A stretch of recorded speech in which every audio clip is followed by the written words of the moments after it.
మా సొంతూరు ఉదయగిరి దగ్గర నందిపాడు గ్రామం శ్రీ మధ్యరాజ్ పోతులూరు వీరబ్రహ్మేంద్ర స్వామి వారి ధర్మ ప్రచార సేవకుడిని. కలియుగం ప్రభావం, సెల్ ఫోన్లు వచ్చినాయి. సెల్ ఫోన్ రావడం వల్ల రేడియేషన్ వచ్చింది. రేడియేషన్ వల్ల పక్షులు చనిపోతున్నాయి. వ్యవసాయం చేయాలంటే బతుకం ఏర్పడింది.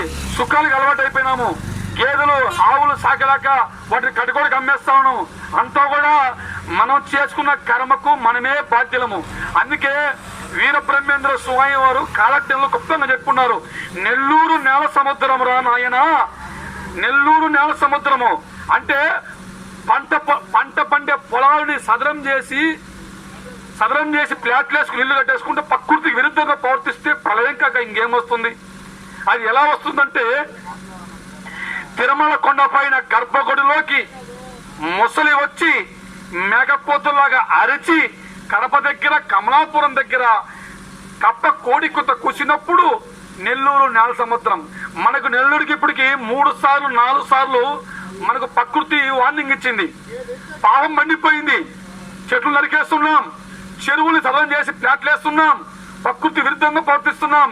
ఇది హెచ్చరిక. జల ప్రళయం మొత్తం వార్నింగ్, హెచ్చరిక. రాబోయే జల ప్రళయాలు ఇంకా ముందు చాలా భయంకరంగా ఉండబోతున్నాయి. అది చెప్పకూడదు, భయపడతారు ముందునే.